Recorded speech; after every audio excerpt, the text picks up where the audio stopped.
नमस्कार दोस्तों, आपका स्वागत है मेरा इस चैनल में जिसका नाम है मनी लेंस। मनी लेंस में हम बातें करते हैं शेयर मार्केट से जुड़े हुए खबरों के बारे में। तो चलिए शुरू करते हैं। आज का ये एपिसोड काफ़ी अच्छा होगा क्योंकि आज हम बातें करेंगे टाटा मोटर्स के बारे में। जो टाटा मोटर्स आज 3.5% जो गिरा है, उसके पीछे का कारण क्या है और क्या अभी टाटा मोटर्स निवेश करने के लायक है या नहीं। अगर आप इसमें निवेश किए हुए हैं तो क्या अभी ये समय है प्रॉफिट बुक करने के लिए। ये सब बातें आज के एपिसोड में देखेंगे। तब तक चैनल को लाइक शेयर और जल्दी से सब्सक्राइब कर दीजिए क्योंकि हमको मोटिवेशन मिलेगा ऐसे ही वीडियो बनाने के लिए। तो सबसे पहले हर रोज़ की तरह हम देखेंगे अपने निफ्टी 50 का हाल। निफ्टी 50 में आज एक तरह से समझिए कि आज जो है गूगली डला है।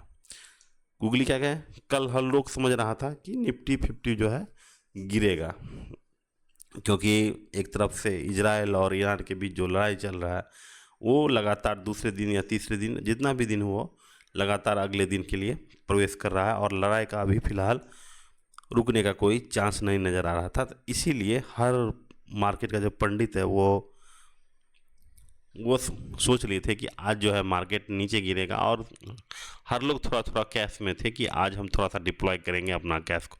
लेकिन मार्केट ने फेंक दिया गूगली और मार्केट वहाँ से क्या हो गया है, बिना 0.92% ऊपर चढ़ के बंद हुआ है। इसके पीछे अगर कारणों के पता करेंगे तो सबसे बड़ा कारण है कि ऑयल का प्राइस जितना लोग सोच रहा था कि 100 के आसपास जाएगा, लेकिन वो गया नहीं और लगभग वहाँ से 2 से 3% नीचे ही गिर गया। 3% समझिए नीचे गिर के, और जो 73 के आसपास जो छू रहा था वो आज 71 पे आ गया। तो एक तरफ से ऑयल का प्राइस कम होने से भारतीय बाज़ार में एक खुशी तो हो ही जाती है क्योंकि ऑयल का प्राइस से ही हमारे देश का, मतलब एक तरफ से समझिए कि काम धाम होता है। तो जीडीपी का सबसे बड़ा जो कंट्रीब्यूटर्स है वो ऑयल का ही प्राइस है। तो इसीलिए ऑयल काफ़ी इंपॉर्टेंट हो जाता है, हर एक सेक्टर हर एक चीज़ में इसका यूज होता है। तो ऑयल का प्राइस घट गया जिसके कारण मार्केट में एक खुशी का लहर दौड़ा और थोड़ा सा मार्केट ऊपर गया। दूसरा कारण आप अगर देखिएगा तो ये है इंडिया विक्स। इंडिया विक्स अगर 15 से ऊपर होता है तो समझते हैं कि हमारा मार्केट क्या है, वोलाटाइल है। तो इंडिया विक्स क्या हुआ, इंडिया विक्स जो है 14.84 पे जाकर बंद हो गया, तो जो कि 15 से कम है।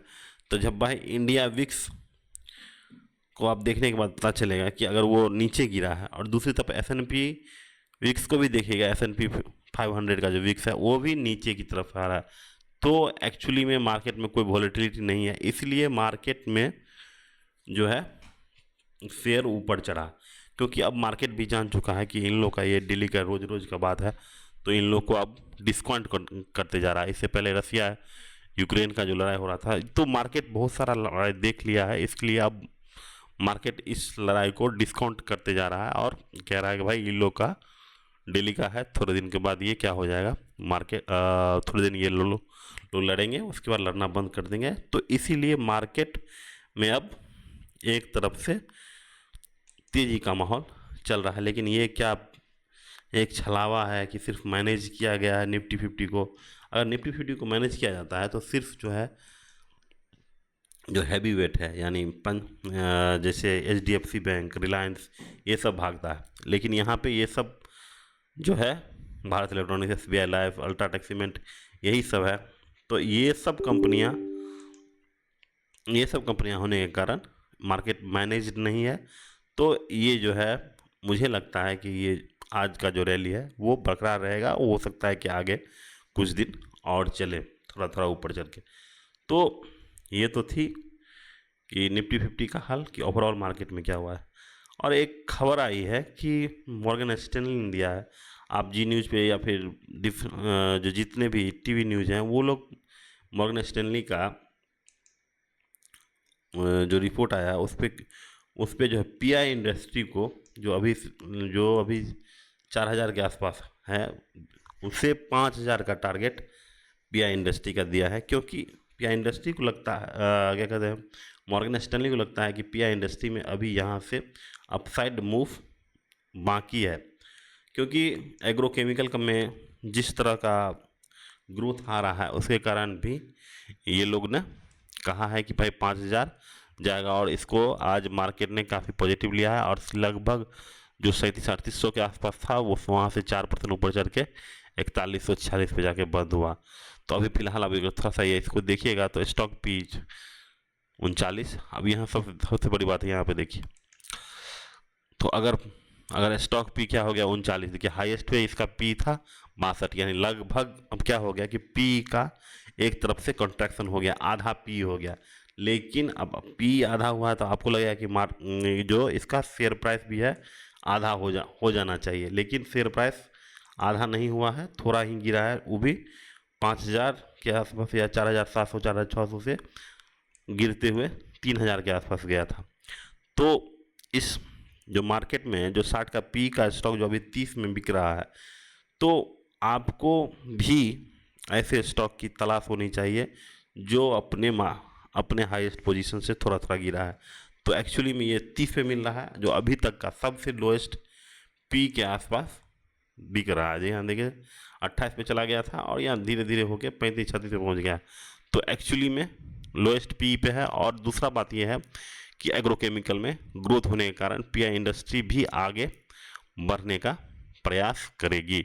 तो पीआई इंडस्ट्री एक अच्छा बाय हो सकता है जे मॉर्गन स्टैनली के एनालिसिस के अनुसार, क्योंकि एक केमिकल सेक्टर की कंपनियों में अभी एक लहर देखी जा रही है, जिसके कारण केमिकल सेक्टर की कंपनियां ऊपर की तरफ जा रही है।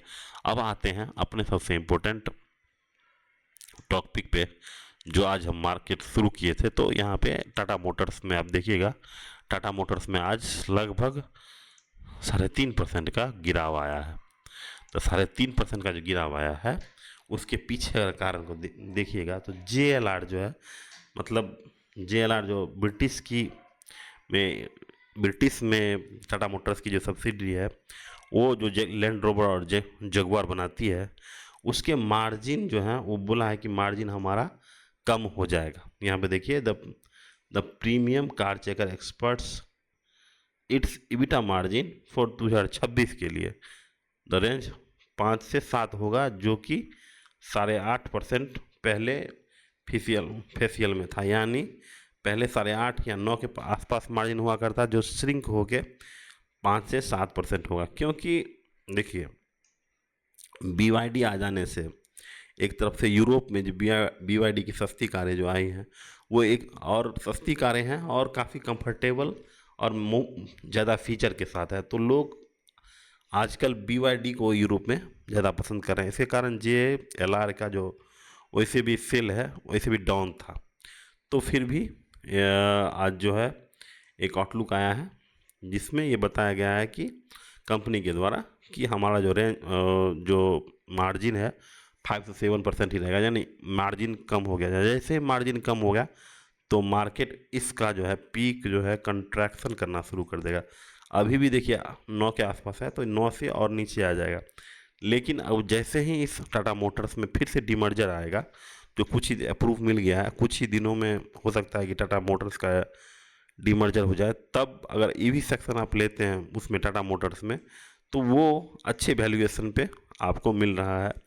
तो तब तक आपको इंतज़ार करना होगा। लेकिन यहाँ पे आप देखिए कि अब यहाँ पे अभी फ़िलहाल टाटा मोटर्स को लेना चाहिए या नहीं, ये जो सवाल है उसके आंसर में हम यही कहना चाहते हैं कि ये लगभग अब 500 का DMA क्रॉस कर चुका है। तो एक तरफ से अब देखिएगा कि टाटा मोटर्स के शेयर में अब मोमेंटम नहीं रहेगा।